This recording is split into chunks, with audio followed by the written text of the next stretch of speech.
There was silence in the room. The quiet he thought was unnatural. It produced a calm that was at odds with these claustrophobic surroundings. All his life he'd been accustomed to noise of some sort, and he found this new silence unsettling. He stood awkwardly, fidgeting with the shutters of the window blinds in an effort to dispel the quiet.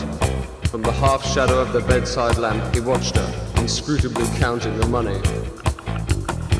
He'd begun by telling her about Isabel, how much he loved her and couldn't understand why their marriage was breaking up. With a start, he realized she was watching him, and he lifted his head to meet her gaze.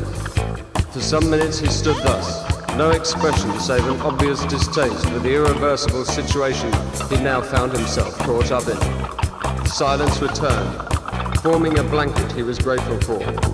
And then suddenly she spoke. In the closeness of the room, her voice was remarkably harsh. "You wretched moral profligate, you talk of love.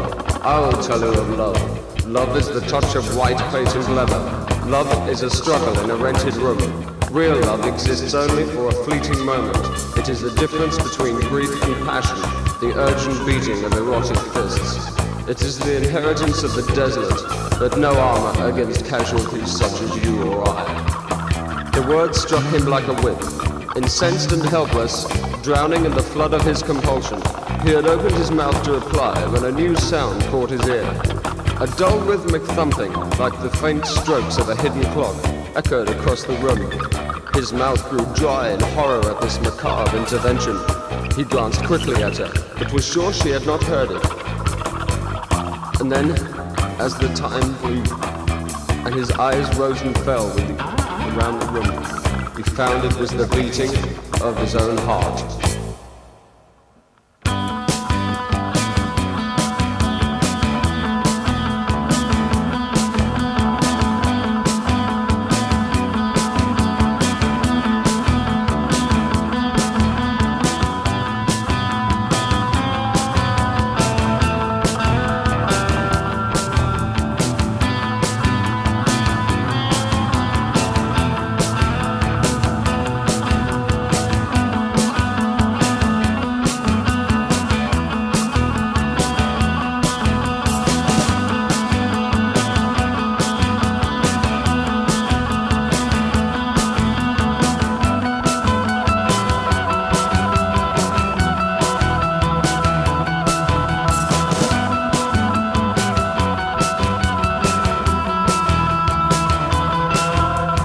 He looked up.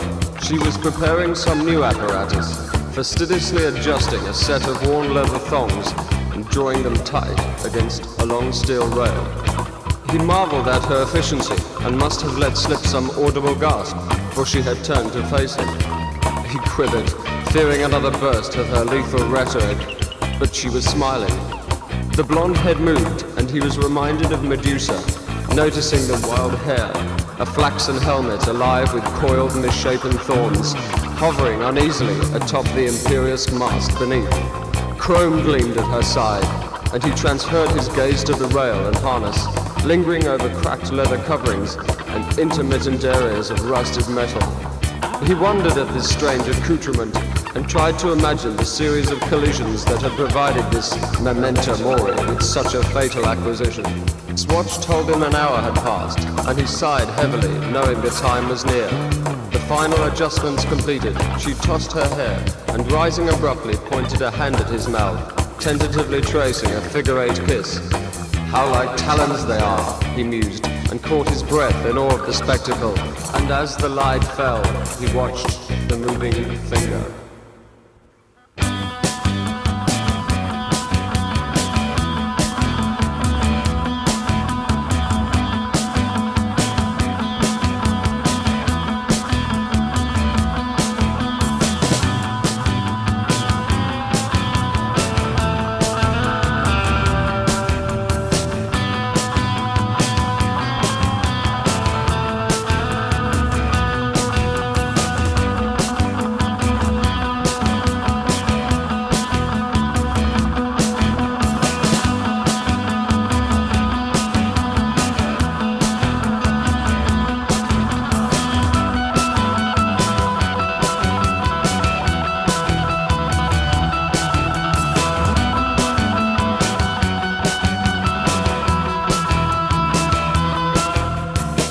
In those last few moments of his wretchedness, he considered the ruin that was his life.